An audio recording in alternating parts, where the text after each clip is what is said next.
तो चलो इसमें देखते हैं पूर्ण संख्या में। पूर्ण संख्या क्या है कि किसी भी संख्या को निरूपित करने के लिए एक विशेष संख्या का प्रयोग किया जाता है, उसे हम संख्या पद्धति के नाम से जानते हैं। अब संख्या पद्धति में क्या है कि सभी बहुत सारी संख्याएं आएंगी। जैसे सबसे पहले है प्राकृतिक संख्या, इसके बाद आएगी पूर्ण संख्या, इसके बाद आएगी पूर्णांक संख्या, इसके बाद आएगी विषम संख्या, इसके बाद आएगी सम संख्या, और भी परिमेय अपरिमेय संख्याओं को इस पर अपन बताएंगे। तो सबसे पहले देखते हैं प्राकृतिक संख्या। तो प्राकृतिक संख्या में लिखना है वे संख्याएं जिनके द्वारा अपन गणना करते हैं उनको अपन प्राकृतिक संख्या। वे संख्या जिनके द्वारा गणना की जाती है, गणना मतलब होता है गिनना, गणना की जाती है, उसे हम प्राकृतिक संख्या कहते हैं। प्राकृतिक संख्या कहते हैं। अब प्राकृतिक संख्याएं कहते हैं, तो प्राकृतिक संख्याएं कौन कौन सी हैं? वे संख्याएं जो एक से स्टार्ट होती हो अनंत तक, है ना, ये एक से स्टार्ट होती हो अनंत तक। तो एग्जाम्पल के लिए लिख लेंगे 1 2 3 4 5 6 और अनंत, है ना, अनंत। इसका मतलब इनफिनिटी का मतलब होता है अनंत, अनंत तक। इसके बाद देखेंगे अपन दूसरा है जो पूर्ण संख्या। कौन सी संख्या? पूर्ण संख्या। और पूर्ण संख्या में क्या देखेंगे? पूर्ण संख्या की परिभाषा लिखना है तो पूर्ण संख्या की परिभाषा भी लिख सकते हैं कि जब प्राकृतिक संख्याओं के शून्य को भी शामिल कर ली, जब प्राकृतिक संख्याओं में शून्य को शामिल कर लिया जाता है तब बनती है प्राकृतिक संख्या, वो पूर्ण संख्या तब बनती है पूर्ण संख्या। मतलब जो शून्य से स्टार्ट होता है उन्हें ऐसे कर देते, जो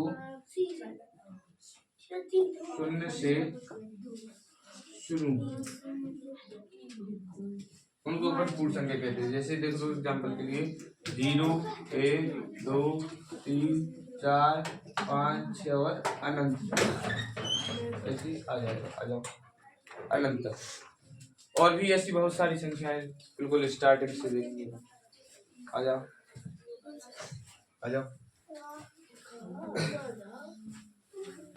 तो इसके बाद देखेंगे पूर्णांक संख्या, है ना। बैठ जाओ बिल्कुल, अपन मैथ को स्टार्ट करें बिल्कुल स्टार्टिंग से, शुरू से, है ना।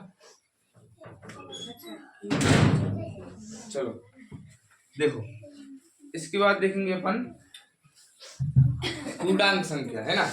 बिल्कुल शुरू से है, एक एक चीज उतारो, सबको उतारना है ना।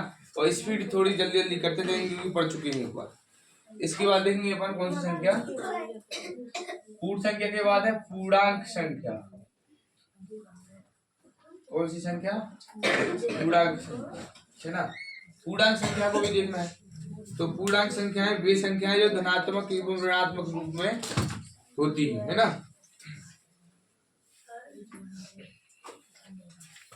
इसमें लिख देते हैं प्राकृतिक संख्याओं में, प्राकृतिक संख्याओं में ऋणात्मक, धनात्मक तथा शून्य को भी शामिल किया जाता है। में ऋणात्मक, धनात्मक तथा शून्य भी रहता है, इसमें शून्य को भी शामिल किया जाता है। उन्हें अपन क्या कहते हैं? पूर्णांक संख्या कहते हैं। पूर्णांक संख्या कहते हैं। चलो एग्जाम्पल के लिए देख लो, जैसे कि मतलब जो बीच में क्या है? शून्य है, यहाँ पे रहेंगी धनात्मक, यहाँ पे रहेंगी माइनस वाली, यहाँ पे 1 2 3 4 5 कहीं तक भी हो सकती है। इसमें माइनस का 1, माइनस का 2, माइनस का 3, माइनस का 4 और माइनस का 5, ऐसे जो सभी संख्याएं हैं पूर्णांक संख्या है। तो इनकी परिभाषा भी लिख सकते हैं कि वे संख्याएं जो धनात्मक ऋणात्मक रूप में हो, शून्य भी शामिल हो उसमें, तो वो कहलाती है पूर्णांक संख्या, है ना। तो अपने एग्जाम्पल में देख लिया ऐसे। इसके बाद देखेंगे अपन, आगे बढ़ते चलेंगे तो आगे देखेंगे अपन, आगे भी है और तो उनको भी देखना है, सम एवं विषम संख्याएं। तो सबसे पहले देखेंगे अपन सम संख्याओं को। एक बार में देख लो, है ना, फिर उतारने का टाइम मिलेगा तुम्हें, है ना।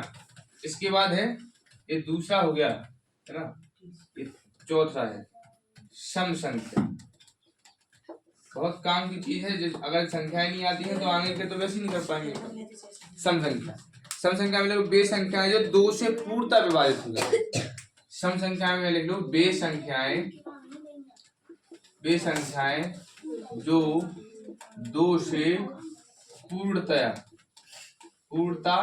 विभाजित हो जाए,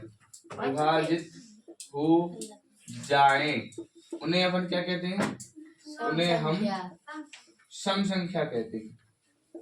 सम संख्या कहते हैं, है ना। इसके बाद देख लो एग्जाम्पल, इसका उदाहरण है ना। एग्जाम्पल में लिख दो उसका, जैसे अपन लिख लेंगे जैसे 2, तो 2 क्या 2 से नहीं कट रही है? बिल्कुल कट रही है, तो 2 हो जाएगा, फिर 4 हो जाएगा, 3 नहीं होगा लेकिन, है ना। और 6, 8, 10, 12, 14, 16 ऐसी अनंत तक की ऐसी संख्या सम संख्या में। इसके बाद देखेंगे विषम संख्या भी जो है, तो सब एक एक चीज को उतार लो, है ना, फिर देखेंगे अपन विषम।